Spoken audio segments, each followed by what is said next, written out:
Hello, I'm Isaac Hayes III, founder and CEO of Fanbase. And right now, we're accepting investors in our $17 million round to revolutionize the future of social media. Today, for just $399, you can own 60 shares of stock in Fanbase at $665 a share. Go to startengine.com/fanbase and invest today. While the big platforms have grown too massive and disconnected from their users, Fanbase is building a platform where creators and users truly come first. We've already raised $8.6 million from everyday investors who believe in this vision, and now you can join them. This is your chance to invest in a social media tech company with over 1 million users that is disrupting media by allowing anyone to reach all of their following and monetize their content from day one. The market is changing, big platforms are failing to serve their users, and Fanbase is stepping up to fill the gap. Don't wait until it's too late. Invest now. Invest for yourself and your future. Go to startengine.com/fanbase and own the future of social media.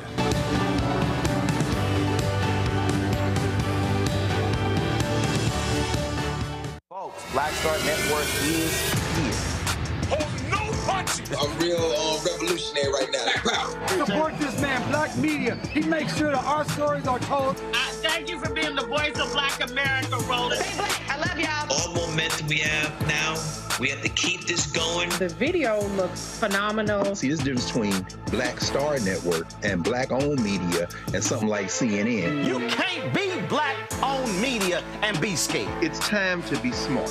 Bring your eyeballs home. You dig?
Today's Monday, April 14th, 2025, coming up on Roland Martin Unfiltered, streaming live on the Black Star Network.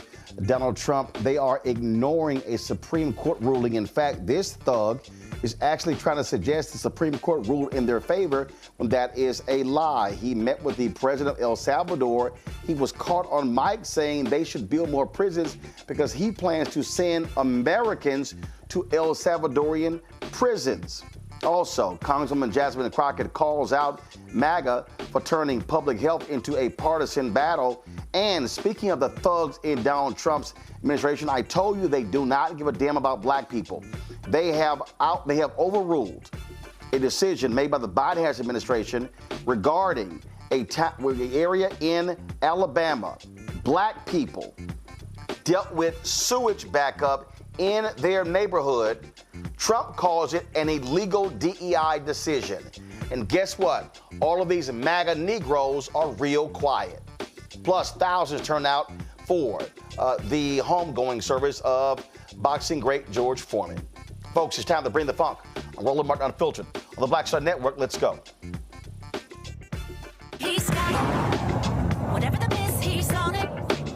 Whatever it is, he's got the scoop, the fact, the find. And when it breaks, he's right on time and it's rolling. Best believe he's knowing. Putting it down from sports to news to politics.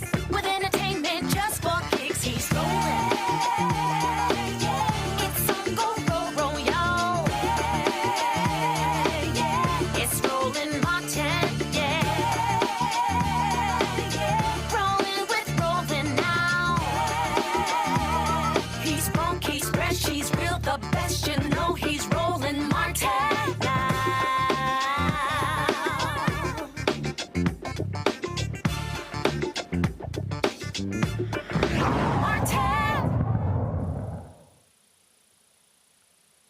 Folks, I have told you on numerous occasions, Donald Trump and MAGA does not give a damn about black people. Here is the 1,272nd example of that. The U.S. Department of Justice, they've ended a landmark agreement that was meant to fix long-standing sewage problems in Lowndes County, known as the Black Belt in Alabama. The decision follows a directive from the Trump administration, an executive order that bans federal agencies from supporting diversity, equity, and inclusion efforts. Now, these idiots are declaring that this agreement is DEI.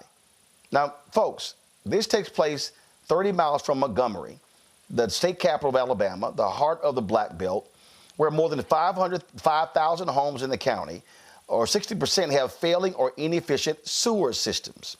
That's thousands of families, many of them black, living with sewage in their yards or backing up into their homes. Lowndes County, 9,800 people, folks, and the county is 72.5% black, 25.9% white. Generations have endured raw sewage in their yards not because of poor choices, but because of poor infrastructure and government neglect. That's why the Biden administration launched an environmental justice investigation in 2021, which found that Alabama's public health officials failed to protect residents from wastewater hazards. Catherine Coleman Flowers, the CEO of the Center for Rural Enterprise and Environmental Justice. She's going to join us tomorrow to discuss this, but I'm going to discuss it right now. My panel, Dr. Omekongo Dibinga, Senior Professorial Lecturer, School of International Service, American University, author of Lies About Black People, How to Combat Racist Stereotypes and Why It Matters, D.C. Tommy Christopher, editor, Mediaite out of Tuckerton, New Jersey. Eugene Craig, CEO, X Factor Media out of Baltimore. Eugene, I'll start with you. All of these MAGA people, where are they? These black MAGA people. It's amazing how quiet they are. So this decision impacts black people in Lowndes County. The Cancer Alley decision to stop that lawsuit against petrochemical company affects black people in Louisiana. They stopped a lawsuit dealing with black people in voting in Texas. Donald Trump does not give a damn about black people. And all of these black people, all of those Negroes who were so happy, smiling and shucking and jiving at the White House Black History Month party, it's amazing how quiet all of them they are. Where's Michaela Montgomery? Where's C.J. Pearson? Where is David Harris? Where is, what's his name? Pinto. Where are all these folks? Where's that little girl from FAMU who's running around? It's amazing how quiet they are when these things are impacting black people and you don't hear peep. Look, the thing about this new wave of black MAGA is that, look, they don't, it's actually sad and disappointing, right? Because they don't care about black people. They just care about feeling slightly better about themselves for the poor decisions that they make. So, yeah, all they do care about is doing things like, showing up to the White House for a quote-unquote Black History Month event right after the White House, assaults Black history. We shouldn't expect them to ever speak out against things, like the government, the White House ending this DEI lawsuit, but they're calling it a DEI lawsuit when in reality it's actually the federal government cleaning up a state and local government mess. We shouldn't expect them to reasonably, speak out. When, they want to shut down the Blacksonian, right? We shouldn't reasonably expect them to speak out when they want to erase Harriet Tubman and the true essence of the Underground Railroad from the National Park Service. We shouldn't expect them to speak out, when, the Pentagon says, oh, yeah, Jackie Robinson was DEI hire. We shouldn't expect them to speak out with none of this because first and foremost, they have to appeal to white conservatives for the grift to work. Because without that appeal, the grift just wouldn't work.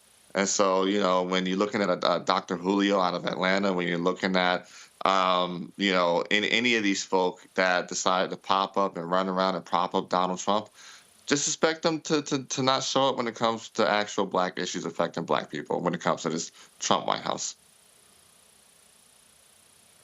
Omekongo, and bottom line is this here.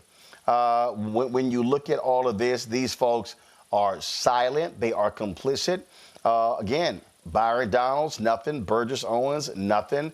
Wesley Hunt, nothing. Tim Scott, nothing. They're just all quiet.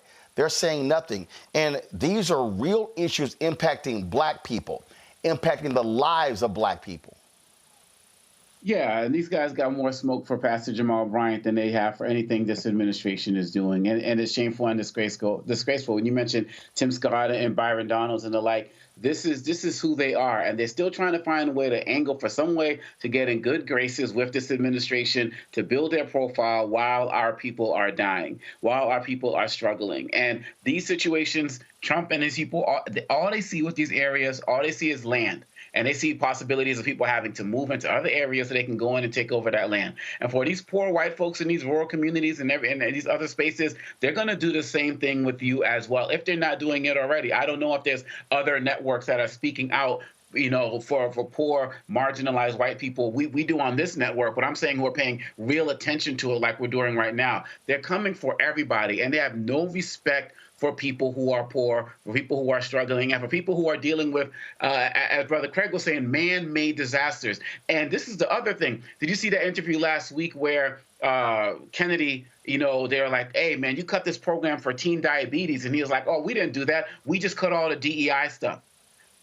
They use DEI as a trigger word for everything. And as long as they use that term DEI for everything, the Byron Donalds of the world, the Tim Scotts of the world, none of them are going to speak up because they don't want to be associated with anything that might actually be looked at DEI. This is not DEI. This is public health. This is people dying. This is communities being torn apart, and it's been happening for decades. And I don't know what's going to happen with these black Republicans because, to be quite honest, as long as they can continue to be a mouthpiece for Donald Trump, we're not going to hear a peep for them about anything having to do with the empowerment of black people. And in these situations, we are on our own from them.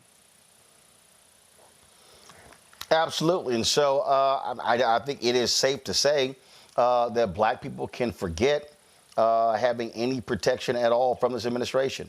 I mean, you can forget them standing up for black people. They are going to stand up for big business at every turn. 100%. I mean, look, John James announced his run for governor of Michigan, right? I think every single black Michiganer needs to be asking them from here on out, why haven't you done anything to support the situation in Flint? And what can we reasonably expect you to lie about you're going to do if you get elected governor? Mm-hmm. Oh, yeah. And so, sure, John James, where you at? Where you at? And this is where every single one of these black Republicans need to be questioned specifically about these decisions that impact black people on the Congo. As simple as that. And we should let them off the hook.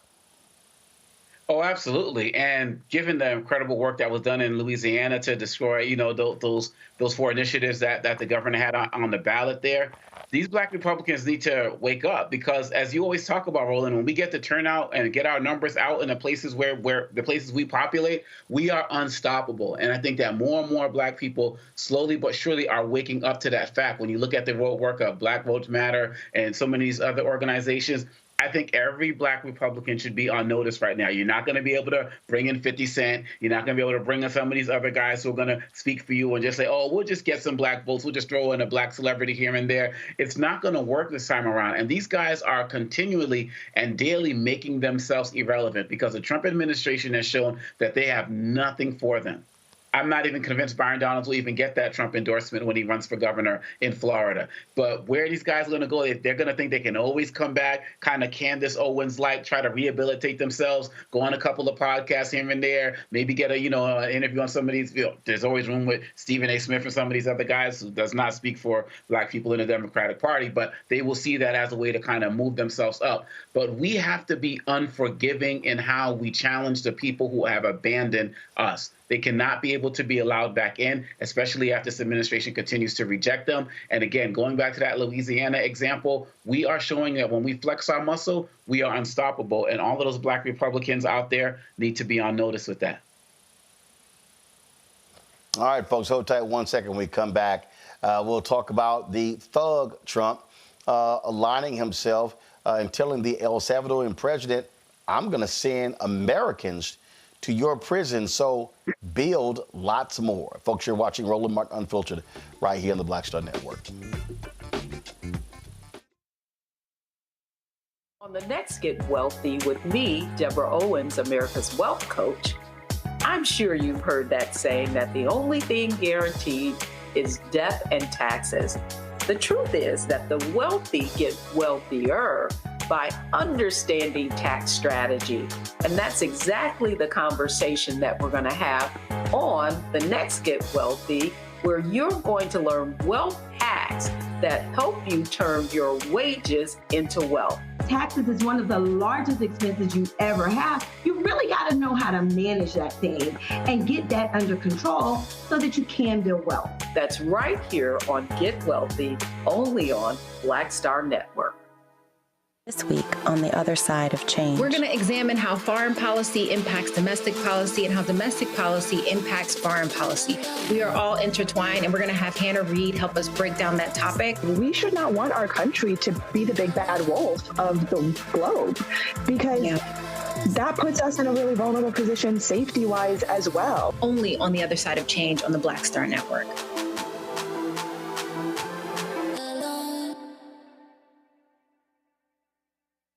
I'm Russell L. Honoré, Lieutenant General, United States Army, retired, and you're watching Roland Martin Unfiltered.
A thug is in the Oval Office. Donald Trump is defying a United States Supreme Court order that the administration return a man who's an American citizen who was mistakenly sent to El Salvador. This man does not have a criminal record.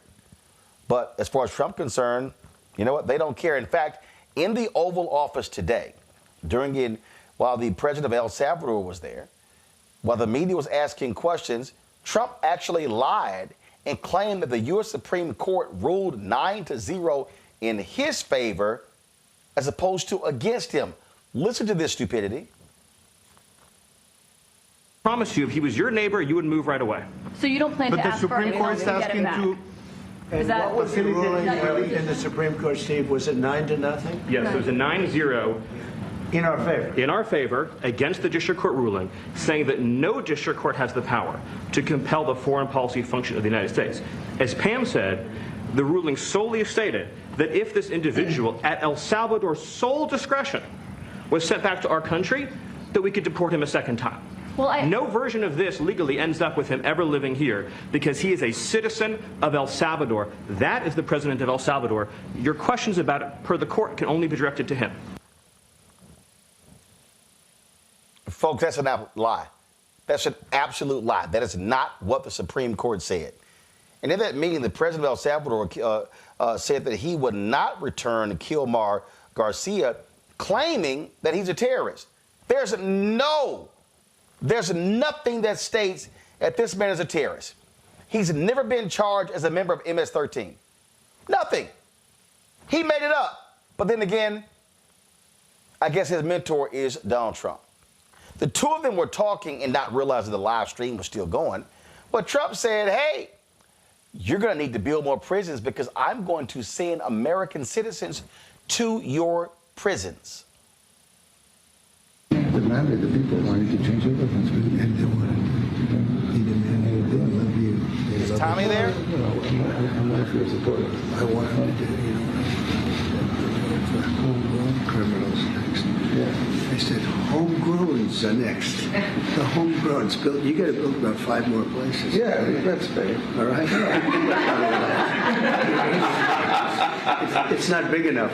Oh yeah, come on. So this is a much different office than you're in. So, on my Congo, Donald Trump says, I am going to send American prisoners to the prisons in El Salvador. I'm sorry, you don't have the right to export American citizens to a foreign country. So glad you used the word export because you can't use deport because you can't deport an American citizen. This is what dictatorship looks like. And so many people who wanted to, you've seen Roland, I think probably on like day 2 or even before the election, you were like, yeah, we already in a constitutional crisis. But all these other places were arguing for days. Well, if we get to this point, it's a crisis. If we get to this point, there's no more discussion for any of these guys anymore. When a president can outright just lie and then talk about getting rid of, ignoring the Constitution, calling this man a terrorist, and on top of that, he needs all of his staff there because he has no real basis understanding of what's of each individual case that's out there. So he'll go to Miller. What was the case? Pam Bondi. Oh, which one was that? And let them do all of the talking. You all need to understand, as Justice Sotomayor said it last week, what he wants to do is to be able to round everybody up who disagrees with him. So everybody who is out there talking about, we don't care about folks getting deported, or, y'all are having these find out moments and all of the other type of stuff. We are all in this together now if you were not clear. 9-0 ruling under the Supreme Court, and he decided to ignore them wholeheartedly. Welcome to the dictatorship. And a dictatorship doesn't have to be everybody's under rule. It's just that the people that they want to be ruled over are the ones being ruled over. And so if y'all are not going to get this now, if you're not going to challenge this now, what are you going to do? People are talking about resting. What are you waiting for? Because really, at the end of the day, nobody is safe. And when they were in a court a couple of weeks ago, one of the judges asked, does that mean that they can just come up and round me up? And the attorney didn't answer. So if there's any question about whether this man is going to respect the rule of law, we all knew that this was the case. We all knew this was coming. It was emphatically made clear today. This man is not a terrorist. He's a resident of my state, and he was under temporary protective status under Trump's first administration. But now all of a sudden they want to call him this and snatch him off the streets and take him from his 3 children, one of them who's autistic, and do this to him. They can do this to him. They could do it to anybody. America better watch out. Eugene, I remember a whole bunch of these loudmouth FBA Negroes saying, oh, yeah, they can't deport us. They can deport them. They can't deport us because we foundational black Americans. What it sounds to me like, oh, we going to export you. We ain't going to call it deport, but we going to ship some black people to El Salvadorian prisons. And look, he told him, say, you need 5 more of these things, and I believe that prison hosts 100,000 people. The issue is here, right? We're already in a constitutional crisis.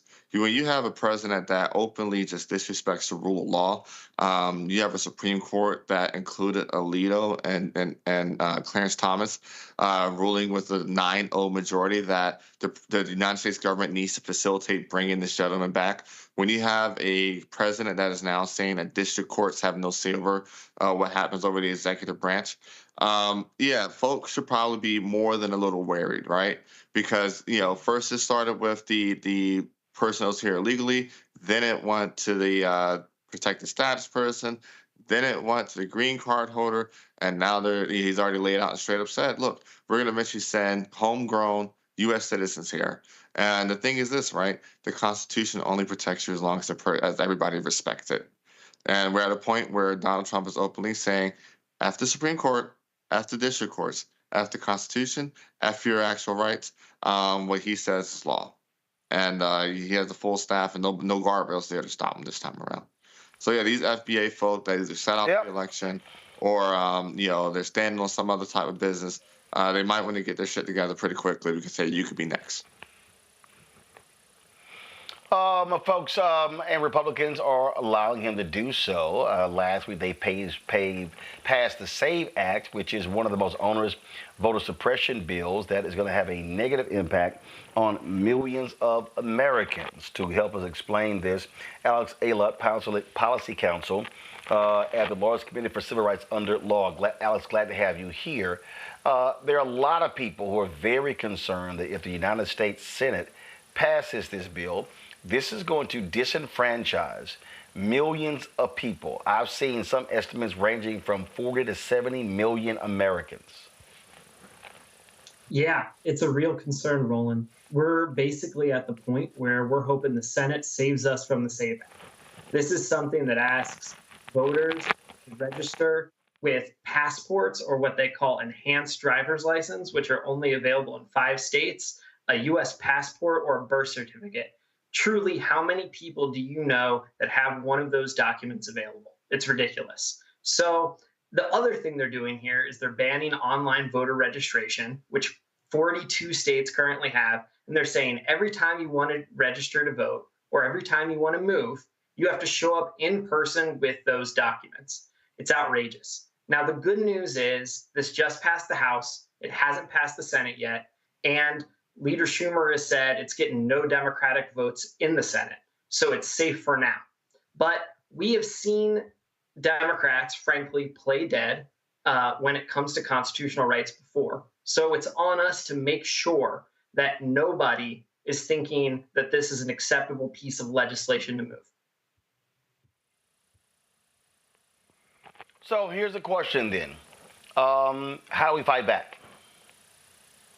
Yeah, I think what you need to do is you need to register to vote right now, right? Because the reason they're attacking the way we register to vote is because they know that this is one of the last tools in the toolbox to get them out of office or to hold people accountable. So register to vote right now.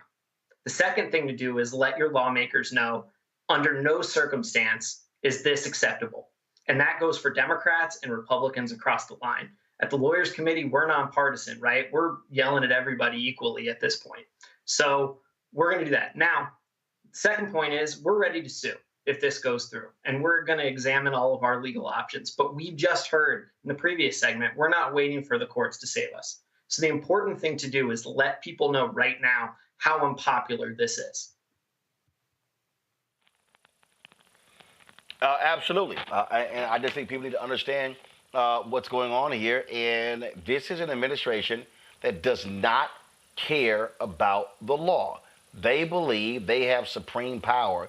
And when you have that sort of state of mind, you're not necessarily going to have a free and fair election in 2026.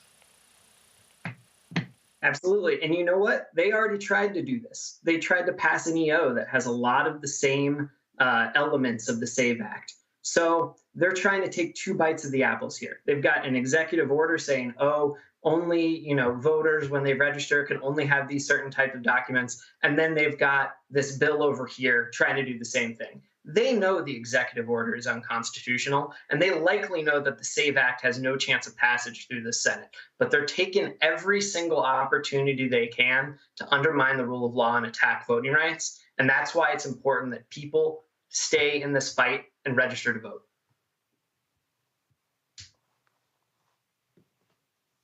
To be a lot to contend with. I think people need to understand that these are not people to be trusted.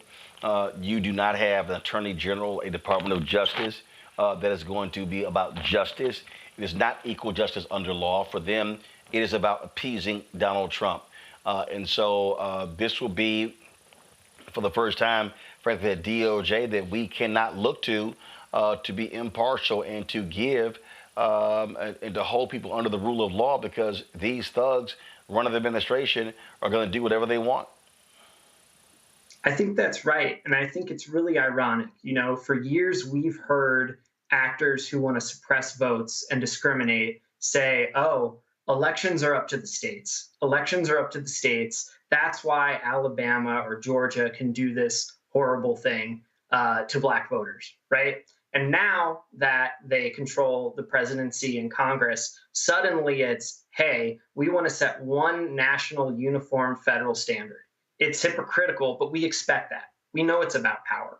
So what we're looking at is, okay, if you're going to, pass this, what's your baseline here? What's your rationale for doing so? And what we're seeing is the SAVE Act is just the same zombie ideas of a solution in search of a problem. They're claiming all of the stuff about non-citizens voting that's never been proven true. And their prescription for it would block the voter registration of millions of people. We've also seen this at play already. Kansas in 2011 passed a similar law. They ended up blocking 31,000 U.S. citizens from registering to vote. Now, that's Kansas. That's 12% of their entire population.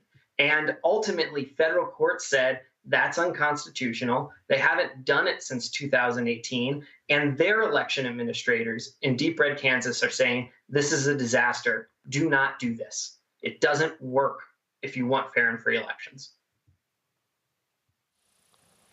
All right, Alex, we surely appreciate it. Continue to battle in the courts. Thanks a lot.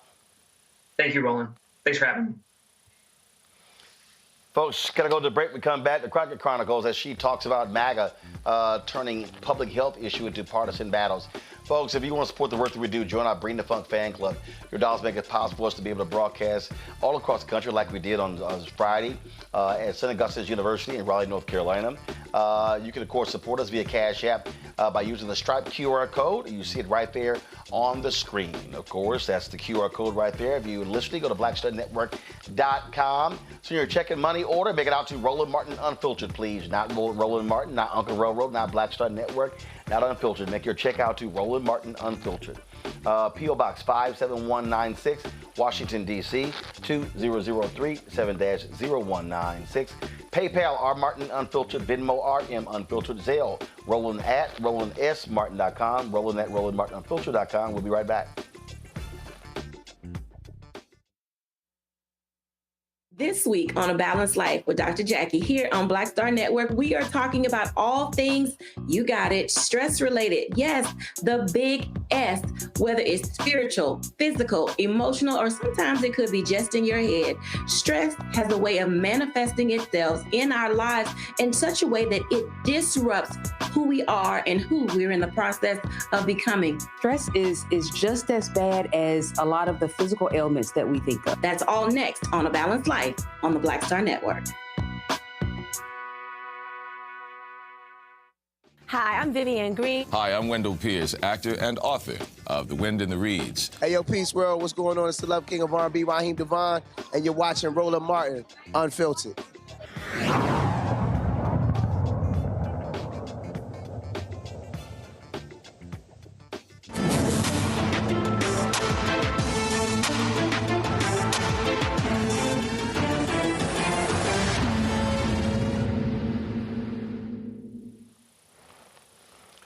Congresswoman Jasmine Crockett did not hold back when she went off on Republicans, turning a public health issue into a partisan issue. Check it out. Tired of winning yet.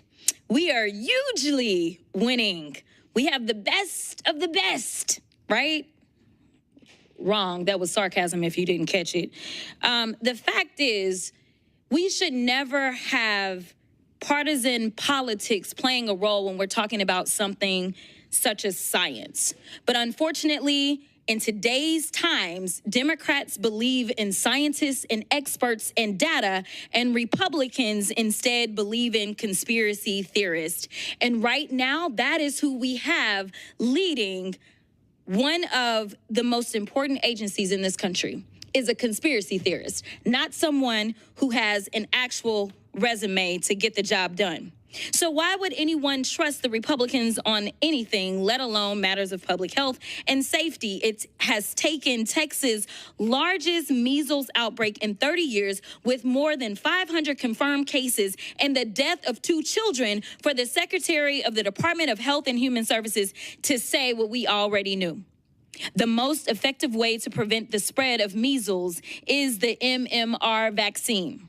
This is the same guy who chaired the anti-vax nonprofit Children's Health Defense. Just last month, during an interview with Fox News, he suggested that somehow being infected with measles could provide protection against cancer and heart disease. The Republicans are implementing the most dangerous public health agenda in modern American history, and people are literally dying as a result. This administration doesn't believe in science. They're firing thousands of scientists and public health officials who keep our food and medicine safe, slashing funding for scientific agencies that help cities and states respond to public health emergencies, limiting public access to research and data that contradicts their misinformation. They're using financial threats to manipulate which studies the government will sponsor and blocking researchers from diversifying clinical trials. This reckless and chaotic approach will make it more difficult for the FDA to achieve its mission of protecting the public health of Americans. But there are 2 issues that I want to address before my time expires. Staffing at FDA has long been a challenge. The Government Accountability Office has identified several challenges at FDA as high-risk issues. One of the bigger issues the GAO has identified is FDA's extensive workload. Last Congress, the Senate held a hearing on the sale of unauthorized and illegal vaping products and e-cigarettes. During the hearing, Dr. Brian King, director of FDA's Center for Tobacco Products, testified that the volume of pre-market tobacco product applications is overwhelming. So FDA is instead prioritizing its enforcement responsibilities when it comes to e-cigarettes products. But just last week, Trump not only fired the director of FDA's Tobacco Center, he closed 2 entire offices responsible for drafting new tobacco regulations and setting policies. Dr. Kessler, in its 2025 high-risk report, GAO stated that, quote, stable senior FDA and center leadership remains of vital importance to the agency. How will this vacuum of leadership impact the public health and safety of Americans? It will put Americans at risk. But you, Congresswoman, you raised a very, very important point. I'm the only pediatrician on this panel today, right? And your constituents, please, the most important thing is what you said.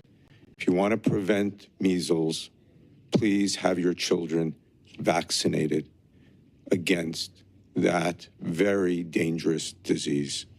Thank you so much for that, Doc. And I only got 56 seconds, and I don't know if I'm going to go through my last question because you just, I'm looking at Greg to see if he's going to make me do it. Listen, I'm going to go off instead. Sorry. I appreciate the fact that you are an expert in this, and here's the reality. The Republicans, and definitely MAGA, loves to troll me in so many ways. And the reality is that I trust and believe experts. I don't believe that I know everything. I believe that I was elected by my constituents to make sure that I could keep them safe in all ways, making sure that they are not going to be victimized if they have, say, family members that are serving abroad because of Signalgate, because of that incompetence, making sure that they have access to vaccines if they need it, making sure that they can actually provide for their family because we have real economists that are the gentlelady's time is expired. Whether or not we are gentlelady's time. in a tariff war. Gentlelady's. I mean, Eugene, the reality is we are dealing with idiots. We are dealing with people who want to penalize others. And these people are about retribution. There's no doubt in my mind, and we're seeing it. We had 19 attorneys general state that their states have not gotten FEMA money that has already been authorized. It's the bottom line. They want, and so when it comes to public health, they don't mind killing people. RFK, when he was asked about massive cuts in his department, he had no idea. He didn't know who the hell he made the cuts. And so these people, and I'm telling you, we're on our own. We're going to have to depend upon state health departments and county health departments and the city. We cannot depend on the federal government because we have incompetent thugs who are in control. Look, it's funny because the party that prides itself on being pro-life is now essentially pro-death. And I agree with you. At this point, we do have to rely on states. We do have to rely on cities. We do have to rely on strong organizations, right? I think some of the states should be making compacts now where, they're data sharing with each other so they can make emphasis on what's going on, being that there won't be any national outlook or data sharing when it comes to a lot of, diseases that kill people every day. They're looking at this measles outbreak and, and what, Secretary Kennedy is refusing to do. You're looking at North Carolina, right, which, Donald Trump is literally penalizing North Carolinians that just went through 2 major hurricanes. And so, and a lot of this is being backed by DOJ, right? That's the real issue here, is that they're trying to figure out every dollar they possibly can cut. So they come back and say, oh, we cut all this money from the federal budget. Look at what we save the taxpayer. When in reality, they're just going to find another way to spend it. I'm going to go, again, I keep telling people, you can forget how we have looked to the federal government to lead in the past. That is gone. That is not what these people are about. These people are absolutely, positively about them doing whatever they want and to advance their hardcore right-wing MAGA agenda, which is all about big business and profit, profit, profit. Oh, absolutely. And I would say in addition to us being on our own, it's like we're on our own in terms of having to protect ourselves from them. It's not even just that no help is coming. We have to do the work to protect ourselves from what they're bringing into our communities. When you talk about that measles outbreak in Texas, I saw the story where there was a doctor, who actually had measles in this meeting with other parents and kids talking about, oh, yeah, I'm on like day 2. I'm doing a little bit better now. No mask or anything, just sitting there, just spreading it. And measles is one of the most contagious diseases out there. And parents in there like, oh, God has blessed you and all of that. These are the things that help lead to the outbreak. And when they're putting out these types of issues, whose health is more at stake? People in these black and brown communities, we are going to suffer the most. And this connects to our first story about the sewage. The black folks in that community didn't make the sewage problem. The government did. And so in addition to us being on our own, we have to go the extra step to protect ourselves from them. Because just as Eugene was saying, these guys are they don't care if people die. They don't care. Kennedy, they do not care. His sister or whoever relative said he was a predator, right? Like, this is who they are. He surrounded himself with predators, people who are, some who are pedophiles, who are anti-Semites, who are racist, who are, billionaires with no connection to the people. They don't care. And so the sooner we realize that, the sooner we can organize. I was watching you with Tiffany Cross and Angela Rye the other day on y'all's incredible interview. And one of the things that Tiffany Cross said, like, all y'all people who said, oh, if it was back in the day doing slavery or whatever, this is what I'd be doing. She's like, you're doing now what you would be doing then. And so if the people aren't getting organized now, who aren't rallying their communities now, who are not doing what they need to do to protect themselves now, whether it's talking about physically, psychologically, mentally, if you don't do it now, it is going to be too late, because we don't got time to wait till the midterms. The action and the organizing and the fighting needs to happen now, because all of their anti-everything agenda is going to hit us first, and it already is. Oh, absolutely. And folks just need to be aware of what is happening here. All right, y'all, going to a quick break. We'll be right back. Roland Martin Unfiltered on the Black Star Network.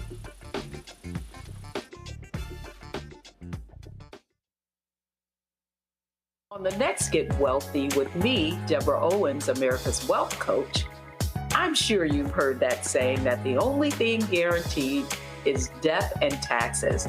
The truth is that the wealthy get wealthier by understanding tax strategy. And that's exactly the conversation that we're going to have on the next Get Wealthy, where you're going to learn wealth hacks that help you turn your wages into wealth. Taxes is one of the largest expenses you ever have. You really got to know how to manage that thing and get that under control so that you can build wealth. That's right here on Get Wealthy, only on Black Star Network. Hey, this is Motown recording artist Kim. You are watching Roland Martin Unfiltered. That boy, he always unfiltered, though. I ain't never known him to be filtered. Is there another way to experience Roland Martin than to be unfiltered? Of course he's unfiltered. Would you expect anything less? Watch what happens next.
All right, folks, we started the show talking about MAGA, talking about how MAGA rolls, how they operate, and what they're doing. And so guess what? A black museum is getting screwed by Donald Trump. That's right. Boston, the Museum of African American History, oldest in New England, says their future is now in question because the federal government pulled a $500,000 three-year grant from the Institute of Museum and Library Services. The money was meant to support staffing, school field trips, and educational programming.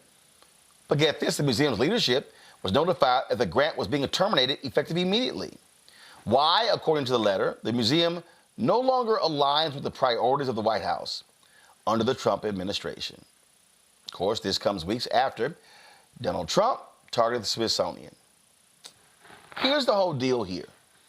And I'm going to say this again, and we said it when it comes to Lowndes County, when it comes to all these other different places. These people don't give a damn about black people. Donald Trump is a white nationalist. Stephen Miller is a white nationalist. MAGA's agenda is white people, white conservatives. They do not care. Now, we tried to warn folk. We tried to tell folk why voting must matter, that this is going to be an all-out assault on black people. But no, some people didn't believe us. Some people were like, oh, you're shielding for the Democrats. Oh, you're just saying these things. You're trying to scare us to come out. Well, they're going after all this black stuff. And again, all these little FBA people, oh yeah, that's right. We're going to stay at home. Y'all, look at what's going on right before our very eyes. What did we say at the beginning of the year? What did we say at the inauguration? They want to completely decimate the entire black economic civil rights infrastructure. They want to erase black people. They want to erase black history. They want to erase history books. They want to erase black museums. They want to return Confederate monuments and plaques and other symbols. I wrote an entire book called White Fear, How the Browning of America is Making White Folks Lose Their Minds. What we are witnessing is an all-out assault on black people. This is not hard to see, Omekongo. And guess what? We're just in month 3. People had better brace for impact because they want to wipe out everything black.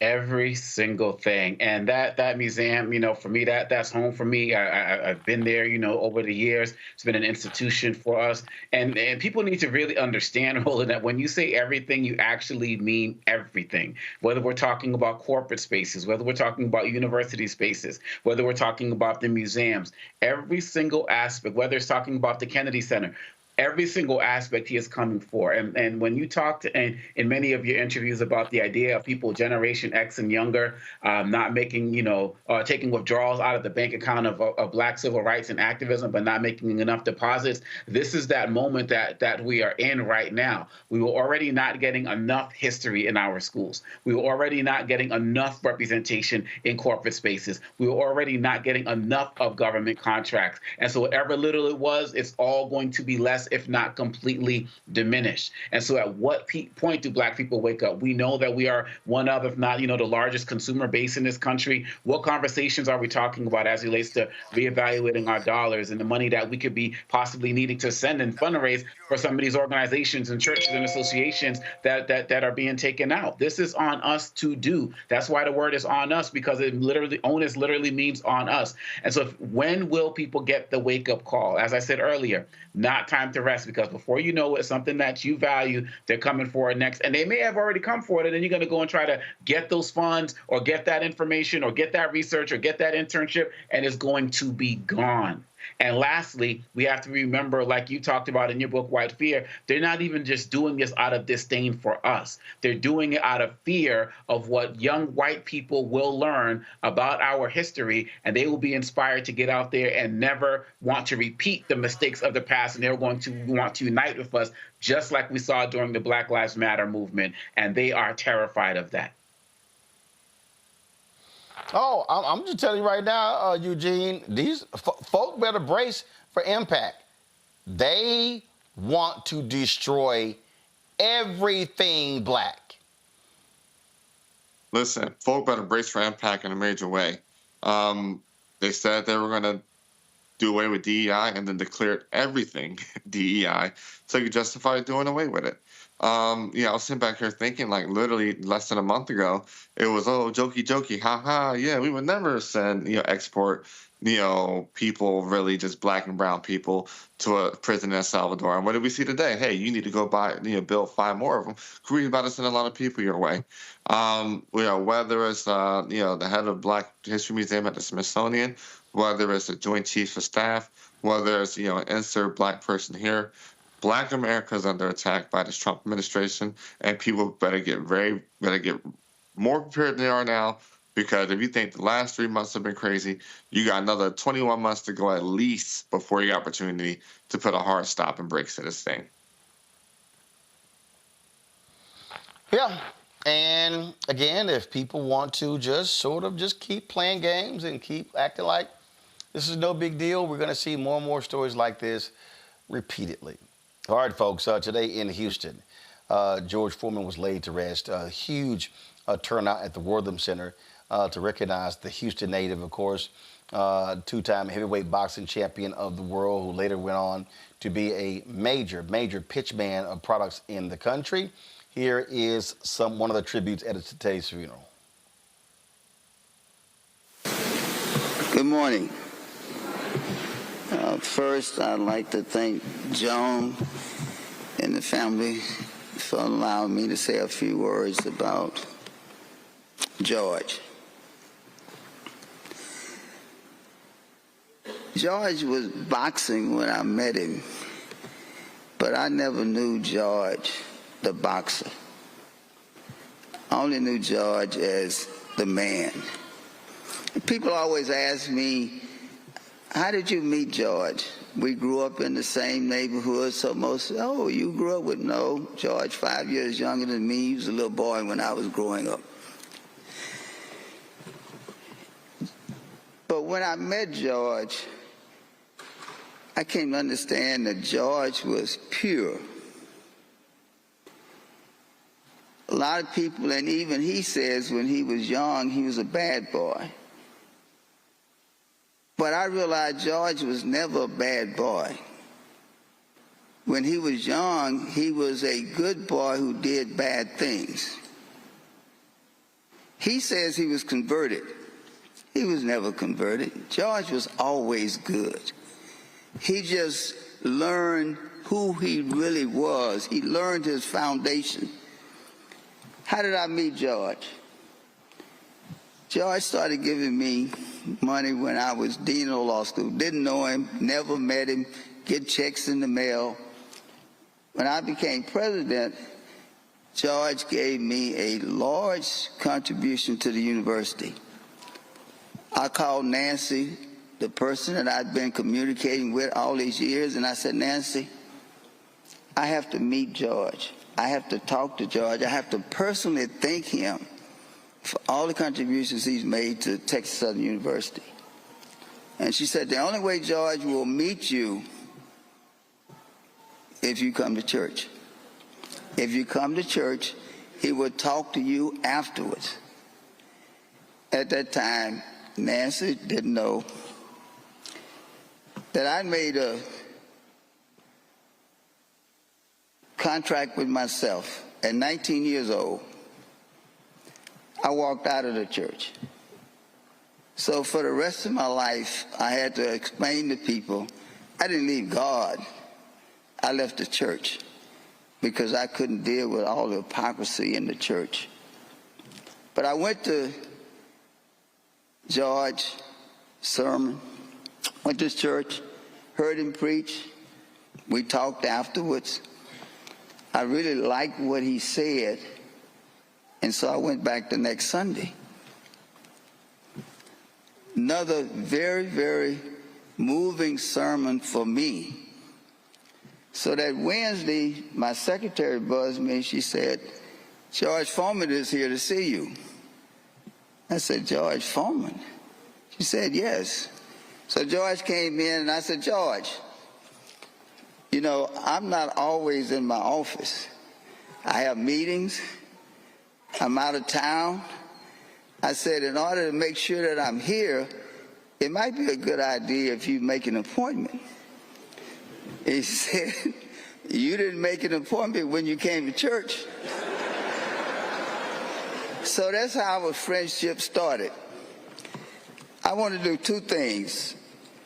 First, I want to read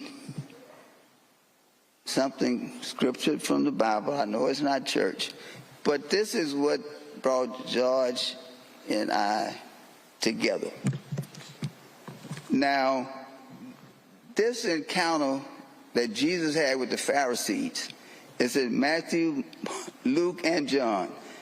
All right? I always tell people, my name is James Matthew Douglas, so I like to count in Matthew. And so that's what I'm going to read from the 22nd chapter of Matthew, 36 through the 40th verse. And one of the Pharisees said to Jesus, Master, which is the greatest commandment in the law? Jesus said unto him, Thou shalt love the Lord thy God with all thy heart, and with all thy soul, and with all thy mind. This is the first of the great commandments. And the second is like unto it, Thou shalt love thy neighbor as thyself. On these two commandments hang all the law and the prophets. That's how George lived his life. And I realized that's what I was looking for. You know, I know a lot of people in the church said, why did the president of the university start just coming to our church? I started coming to the church because I finally found somebody who believed like me.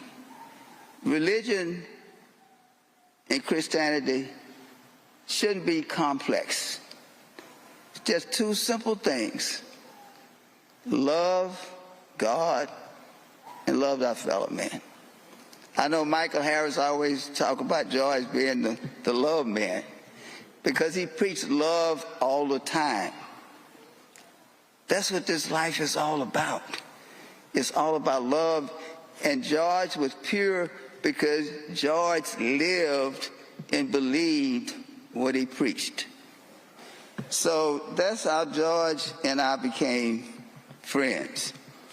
George was always volunteering me to do things. I had to explain to Natalie because I kept bugging her.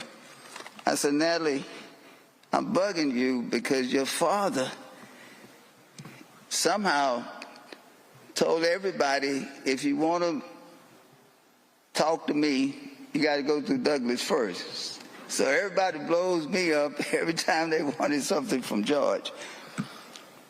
But those of you are old enough to remember, when AIDS was really big, when AIDS first started, it was really ravishing the African American community.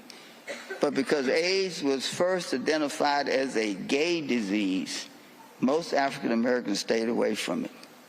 So George came to me and he said, look, he said, I want to do something for the NAACP. He said, I'm making a lot of money and I want to make sure I don't want to be like other athletes.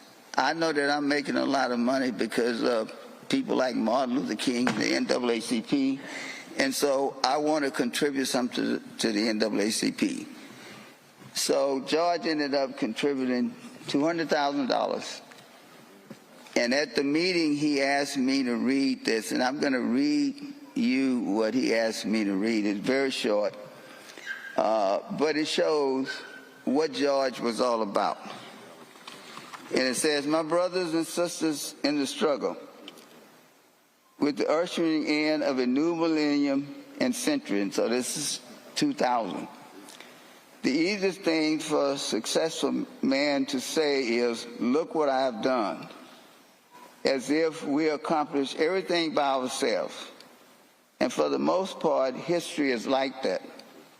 I too have accomplished a lot, but with the help of God, my fellow man, and most importantly, with the aid of the NAACP. NAACPers are among the bravest of them all. Those who put their lives on hold, their families in danger, and their love of American freedom first. So that I and so many other younger black Americans can say, look what I have done. To the NAACP, I say, thank you. That was George. That was George. George gave money to a lot of different organizations. You wouldn't believe it. But the thing that brought me to George was his love for God and his love for everybody else on the face of this earth. He's a wonderful man.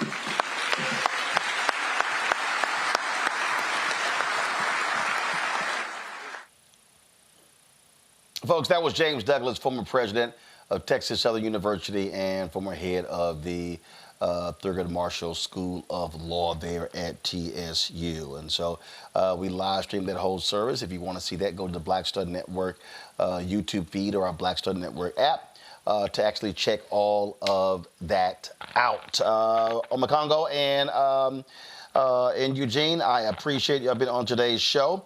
I appreciate it. Thank you so very much. Folks, we're going to go to a break. We come back. We got a fascinating interview with a book author, folks, and we really talk about some really critical information. And again, first of all, let's be real clear. We're now living in the age where you can't even read books about black people. But Sandy Hudson and I talked about her book, which is called Defund: Black Lives, Policing and Safety for All. And she talks about defund the police and why that is a phrase that we should not be afraid of and should not run away from. That conversation is next, right here on Roland Martin Unfiltered on the Black Star Network. This week on The Other Side of Change. We're going to examine how foreign policy impacts domestic policy and how domestic policy impacts foreign policy. We are all intertwined, and we're going to have Hannah Reid help us break down that topic. We should not want our country to be the big bad wolf of the globe, because that puts us in a really vulnerable position safety-wise as well. Only on The Other Side of Change on the Black Star Network.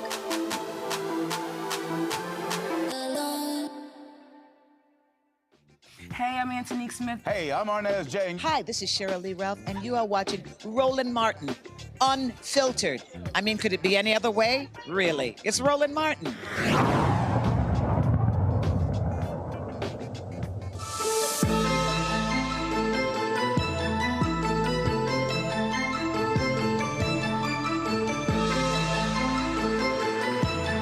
Sandy, if there's one thing that has been volatile, that has been outrageous, wild, crazy, you name it, over the last 5 years, it has been this phrase, defund the police. The right has used it to demonize Democrats. Democrats have run from it left and right. And a lot of people literally have no idea what the true intent was and what the meaning was. And it's one of those things that when the right took hold of it, it is still a potent phrase today that they've used to weaponize and berate the left, progressives, African Americans with. You could not be more right. But, I want to push back on them not really knowing what it means. I think they do know what it means. I think they just don't like it. The phrase to defund the police, what we're talking about, is really removing resources from the police and putting them into services that would actually make our communities safer and more secure.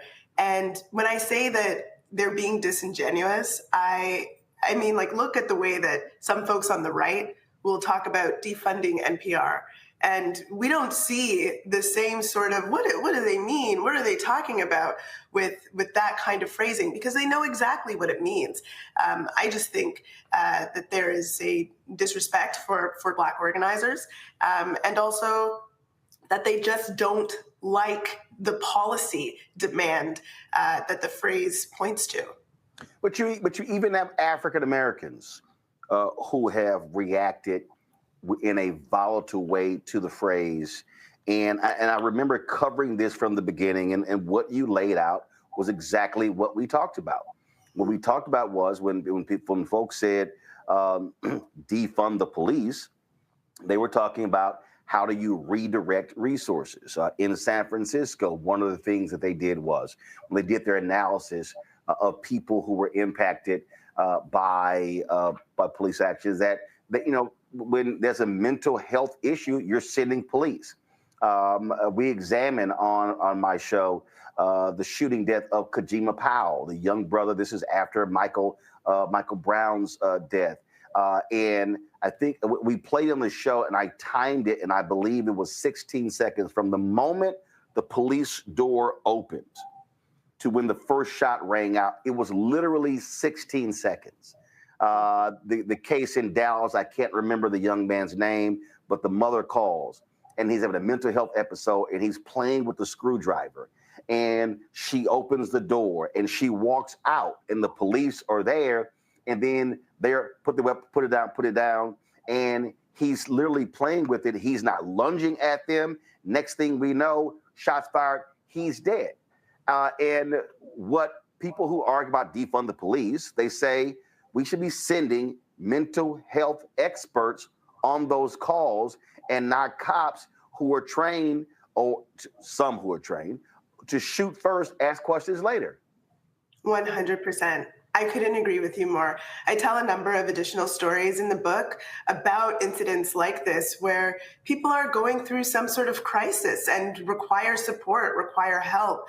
But right now, in most jurisdictions, and some places have started to change this, have started to take some resources that were previously going to the police and using it to create a different sort of mental health emergency service.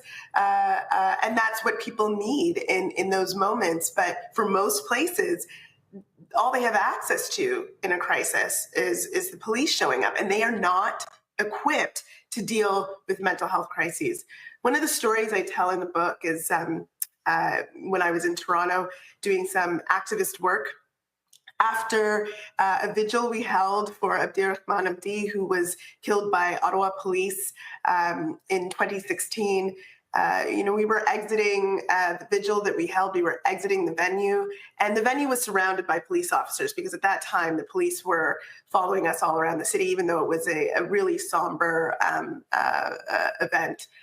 And, we exit the venue into the night, and a Black man came running down the street, and he was screaming or wailing, just inconsolable, it looked like. And the police who had been there to really surveil us, they hopped on their bikes, they took out their batons, they took out their tasers, and they started running after this guy. And myself and my colleagues, we also started running after him to try to make sure that the police wouldn't harm him. He collapses on the ground. Two of the organizers kind of hold him, collapse on top of him to hold him. And myself and another organizer, we kind of step in between the police and this man and say, "What are you doing?" And they've got their batons out and their tasers, and they are threatening us with arrest for obstructing justice. And we were like, what did this man do? We don't understand. And just then a friend of his comes running down the street, a woman. She's very confused to see all of these police officers. And she says to us, his mother just died in his arms down the street, and he couldn't console himself, and he ran out of the building just crying. Now, did this man need police officers to respond? I don't think so. And I often wonder what would have happened to him that night had we not been there to intervene. And I think that these types of stories are really all too frequent and can sometimes result in as you've just mentioned, far worse consequences. So let's just be real clear. The horse has left the barn. The bottom line is they have effectively weaponized this phrase. Political politicians who are supportive of the call have been running left and right. You had some like the woman who's running for governor of Virginia on the Democratic side. I'm still shocked nobody actually even opposed her in the primary. Spanberger was the one loudly complaining that, this is one of the reasons why we lost some House seats out in 2022. And I'm sitting there going, and actually AOC made a comment like, no, some of these people lost because they actually ran horrible races. And so with what we know has taken place over the last 5 years, what is it now? I mean, at the end of the day,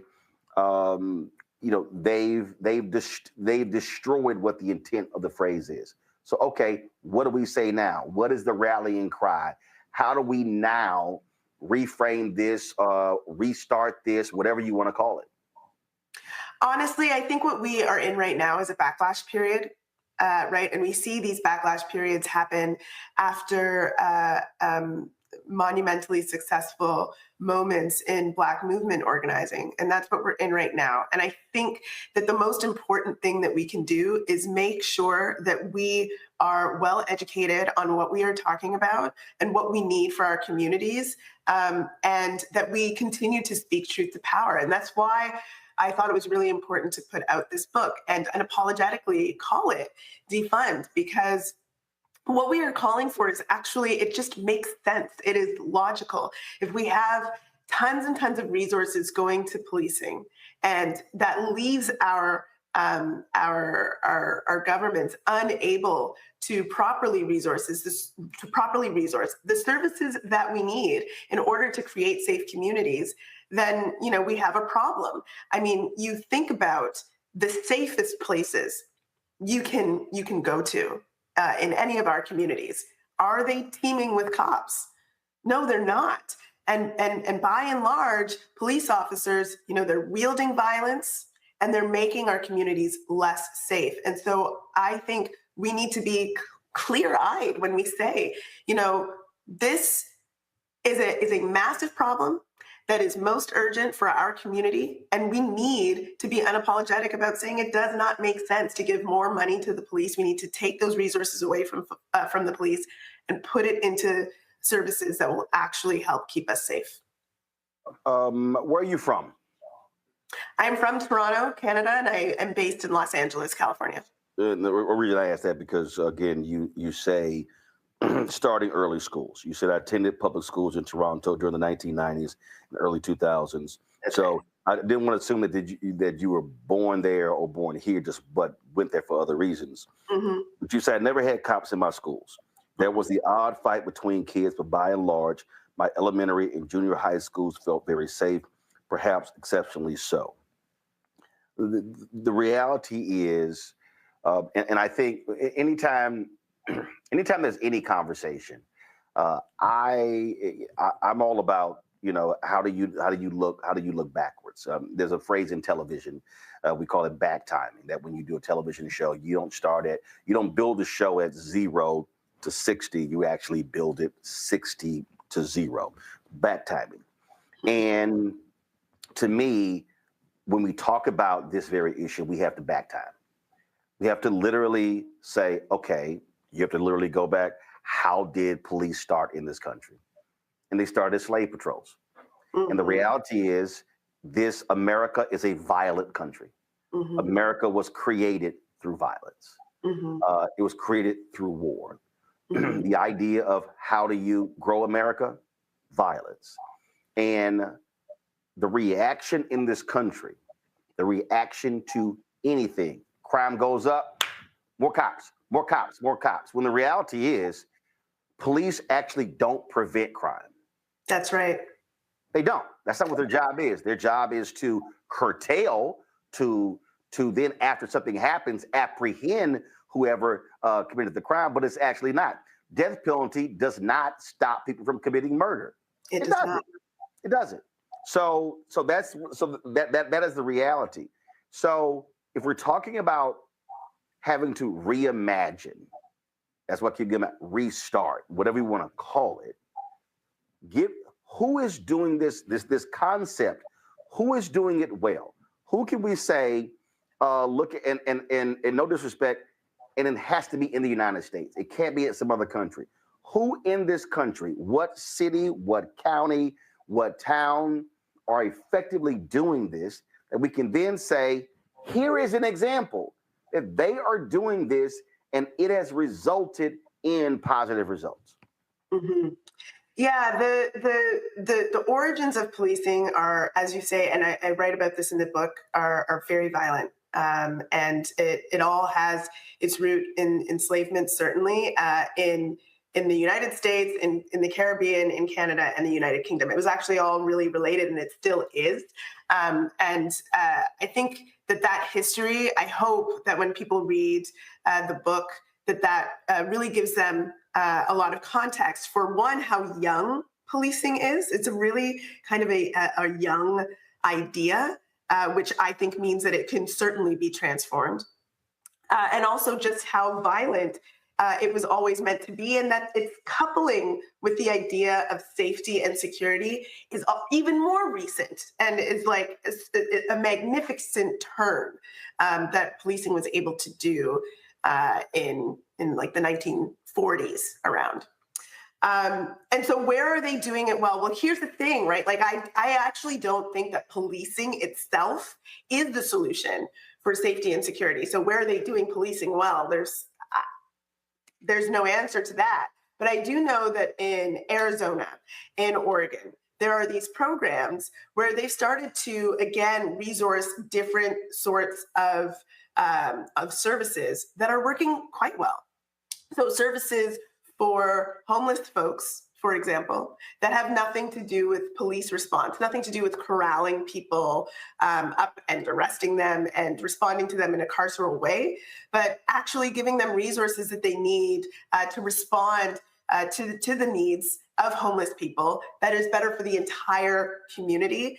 And also there are a number of resources for people who might have addiction problems that can lead to issues with criminality or with homelessness and so on, treating that like a public health issue and responding to folks' needs from a public health perspective, seeing it as a health issue rather than as a criminal issue, also is much safer for everybody in the community rather than forcing people to engage in underground economies that can become really unsafe. And so I think, just like you've said, we need to focus on prevention of violence, prevention of harms in our communities, rather than these kind of gotcha moments that really don't do anything, have nothing to do with crime rates.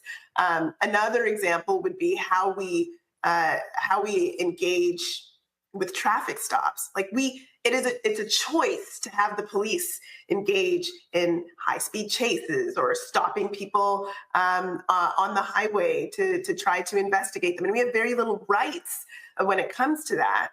But there are safer ways to make sure that we are safe on the roads, whether it's the way that we do infrastructure or having civilian responses to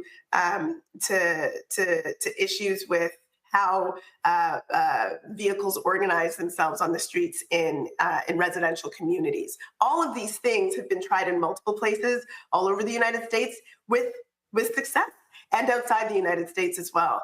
And so, these are proven strategies, and I name a number of others in the book as well that can be implemented, but they require resourcing. And if we are serious about trying to prevent crime, rather than, always just throwing more money at the police, whether crime is going up or down, the solution always seems to be to throw more money at the police. If we're serious about preventing harm, preventing violence, that's what we'll do.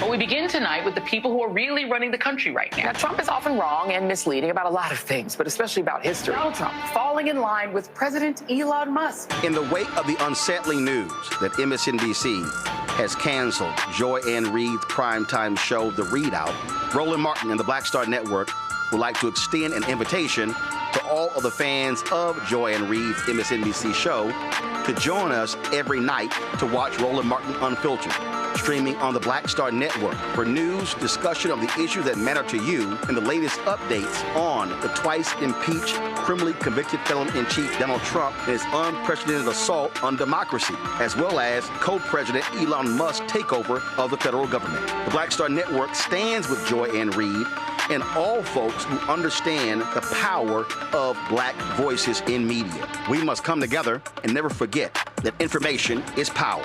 Be sure to watch Roland Martin Unfiltered weeknights, 6 p.m. Eastern at youtube.com/Roland S. Martin or download the Black Star Network app.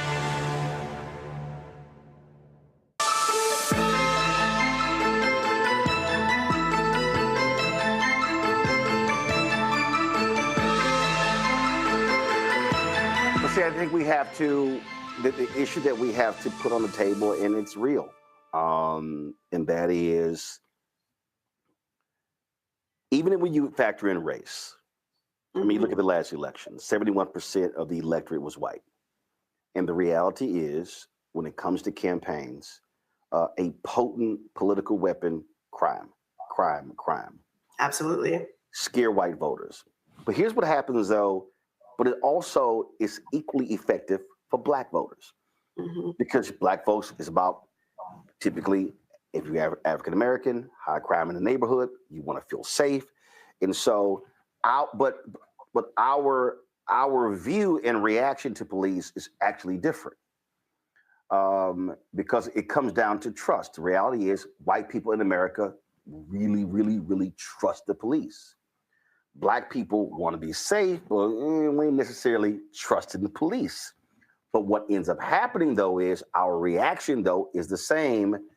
We want protection. So now you're up against a battle. And the battle you're up against is what you're trying to do in terms of for safety with this book is how do you get over that hurdle that this thing is so locked into the minds of white people, black people, and others that, hey, we need more cops, spend more money. When you look at these city budgets, 50, 60, 70% is going to police and fire, the total budget. So, okay, how then do we start to begin that change? Because it actually has to start here. And that is, I mean, look what happened in San Francisco.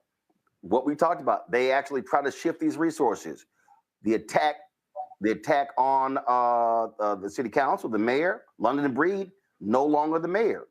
You saw what happened where they recalled the district attorney in San Francisco. They recalled the sister in Alameda County, in Oakland, tried to recall the DA in LA. Now you have the attack on the George Soros-funded prosecutors. They've been attacking Krasner in Philadelphia because they're like, let's stop locking people up.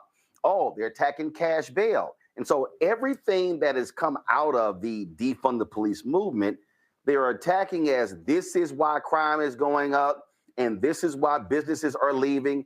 And that is a potent force to contend with.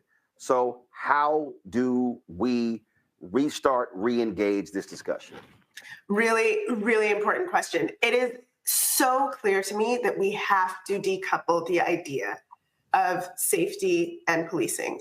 And of course, people want to be safe in their communities, and that's what they're responding to. You know, when we hear these reactions to defund the police that may not be as malicious as some of the reactions I was describing before, where people are a little bit confused.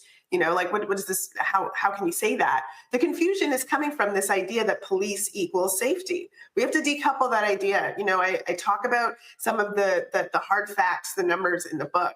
You know, how often are police solving these cases? Or, I mean, we don't even really have those numbers. How often are police laying a charge in a case of like a robbery or an arson or a fire? Very often less than 15%. What sort of service is able to fail so consistently like that and continue to get funding? You know, it's outrageous. And so we really have to see policing as a service that we have tried to use to respond to safety that isn't working. But I do think, you know, as you say, it's such a powerful tool for politicians. You know, if they are able to say, we'll be tough on crime, which every politician does every single election cycle, but nobody seems to be able to solve the issue of safety, right? No one seems to be able to say, well, I've done that. I've been successful on that front. I mean, it benefits them to be able to say every year, I'm going to be tough on crime. I'm going to be tough on crime. It's so easy to say something like that and to be able to say it again and again and again. And these specific issues that you've pointed to, where we're seeing, again, this backlash period, all of these programs that have been started and even trying to be pulled away. The program that I mentioned in Oregon is one of them. It is just miraculous to me that policing has had about 150 years to fail consistently in providing safety to our communities over and over and over again. We end up in these cycles of dealing with police corruption or violence. I mean, the earliest police report that I read talking about how they needed to fix issues with policing was from the late 1700s. And I mean, this cycle of issues continues unabated. It's had over a century to fail again and again. And we try something new for, how long does it take to set up a service? It takes some time to set it up. We try something new for the last 3-ish years in response to 2020, and people are already trying to tear them down.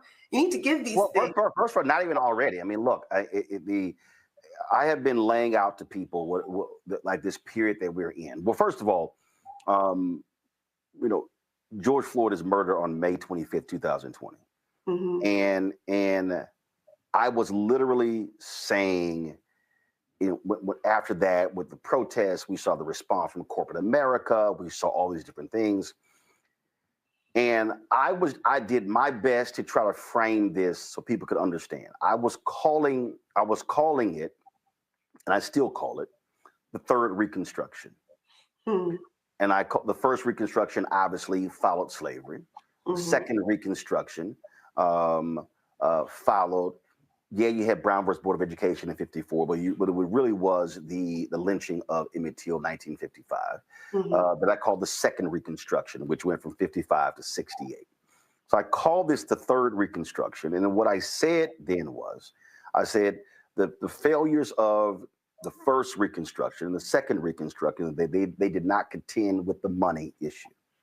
And I said the third one, I said, secondly, the other failures that neither one lasted a minimum of 20 years. I argue that even though Du Bois' book put the Reconstruction period at 20, it really was 10, I call it 10 to 12 years. Because you go from 65 to the Great Compromise of 1877, which ushers in Jim Crow. The issue for me was, and I kept warning people, I say, guys, we got to keep our foots on their neck, because if you look at the history of white America, they are going to, all right, we've done enough very quickly. And it was happening in, of course, 2021, the implosion of Black Lives Matter, the attacks on Black Lives Matter. 2022, we saw with the election, it was all about critical race theory. Then 2023, it was woke. In 2024, it was DEI. And I remember being on a panel at the NAACP Image Awards, and I was like, just going hard. I'm like, guys, I said, this thing is about to be over.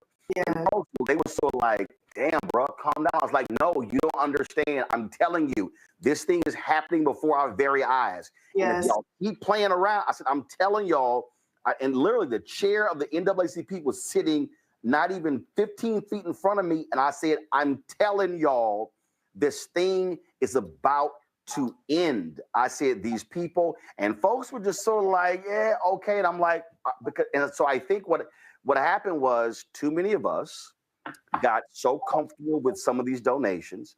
And look, BLM got 90 million. Urban League got more than 100 million. NAACP got more than 100 million as well. I said, but that was a drop in the bucket. I said, I'm telling you, the backlash is coming. And the reality is, here we are. Mm-hmm. In the 5th year, 5 years after George Floyd was murdered, and it is mayhem because this is now the reaction to the third Reconstruction.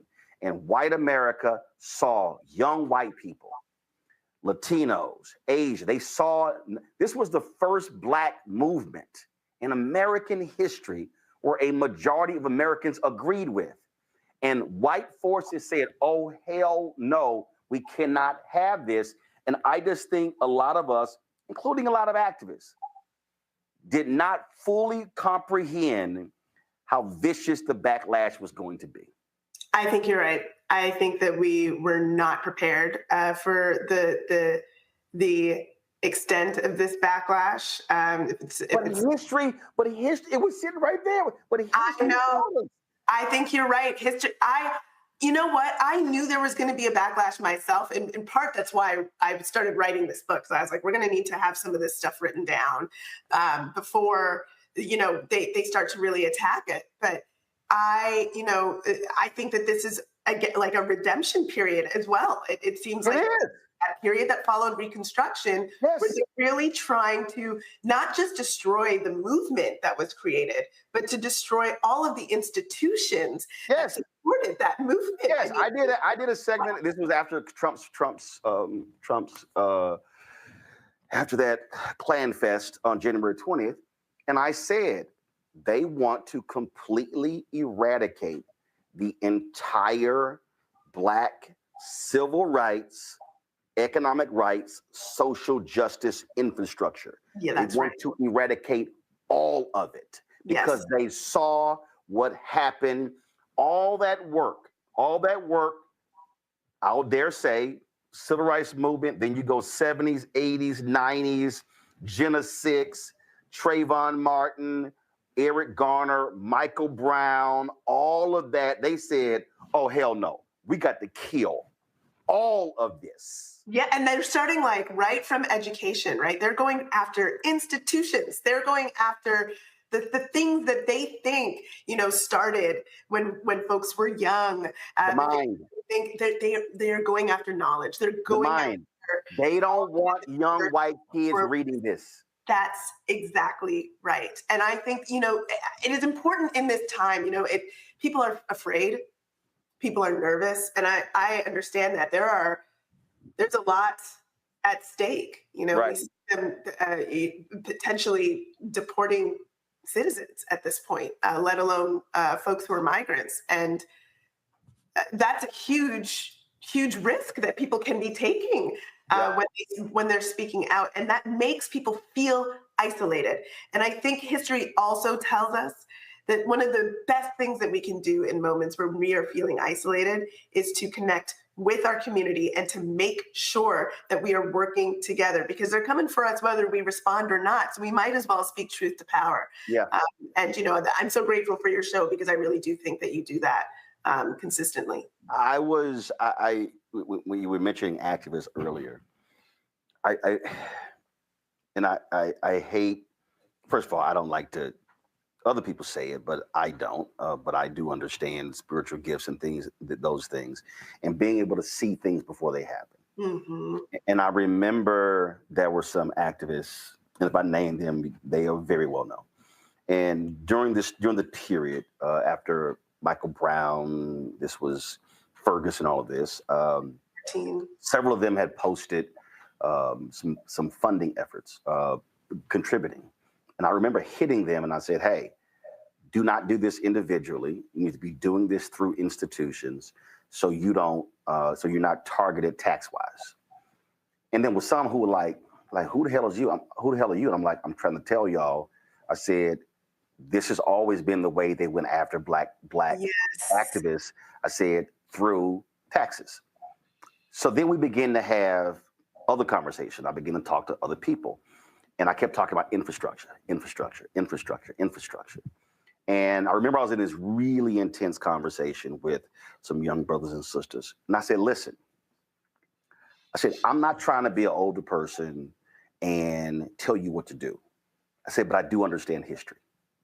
And I said, you can criticize. There are rightful critiques of the NAACP, of the National Urban League, of other institutions. I said, but guess what? They're still here. I said, SNCC is not here.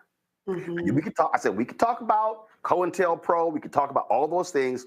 I said, but the reality is there's something to be said about Black institutions that are still here. I said, please focus on infrastructure.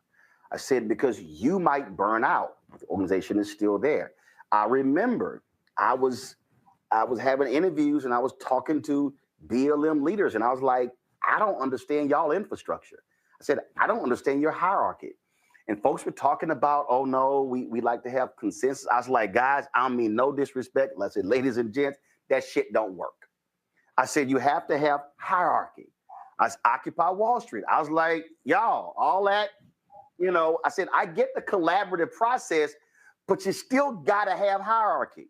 And so I fundamentally believe that one of the reasons why that movement, not just the organization, but the movement just fractured is because folks were not thinking, if we're going to build something, it needs to last more than 5 years or more than 10 years, or needs to last beyond this really inspirational individual. And I think the struggle we're in right now is 5 years after George Floyd's death, multiple years after Michael Brown, Eric Garner, whatever, that movement is so fractured. And now you go, okay, well, where are folks? Well, people are doing individual things, but the power of that movement was that it operated eventually as a collective. And I just think that this is where this still is. It is a problem. And then you had people who were like, well, man, that voting shit don't matter. And I'm sitting there going, you cannot do this. There was a young brother, I'll never forget, he goes, man, that politics don't mean shit, so I'm going to march. And I said, marching without voting is going for a walk. They go hand in hand. You can't change policy if you don't change the politicians, and that's voting. And that's where that infrastructure comes in. And I just think that is that still is what just, it irks me, because a lot of folks just didn't understand the infrastructure was needed to sustain the movement. Look, I take your critique. I really do. I agree with you on a lot of what you've just said. I think that there is a way that we sometimes can fall into a trap of like, this is the only way of doing something, when we should be using all the resources available to us. And when I look at the right and how much they focused on gerrymandering voting districts and trying to make sure that votes don't count, it tells me that there's something strategic about engaging in that way. Yes. But I also, the other thing that I want to say about that period, because, I was around in all of that organizing as well since 2013, 2014. I do think that there were folks who knew that we needed to have an infrastructure, but I am curious about what we're going to learn about infiltration and attempts at agitating the movement in the decades to come. Because the other thing we know from history is that when we do have these moments, the people who are most threatened by those moments will often send folks in to try to destroy our movement surreptitiously.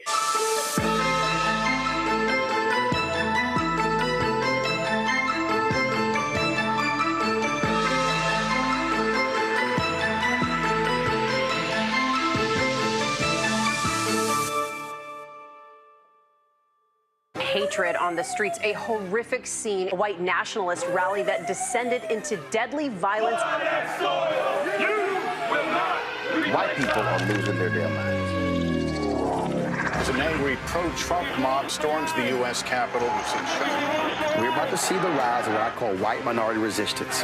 We have seen white folks in this country who simply cannot tolerate black folks voting. I think what we're seeing is the inevitable result of violent denial. This is part of American history. Every time that people of color have made progress, whether real or symbolic, there has been what Carol Anderson at Emory University calls white rage as a backlash. This is the rise of the Proud Boys and the Boogaloo Boys. America, there's going to be more of this. Here's all the Proud Boys, guys. This country is getting increasingly racist in its behaviors and its attitudes because of the fear of white people. The fear that they're taking our jobs, they're taking our resources, they're taking our women. This is white fear.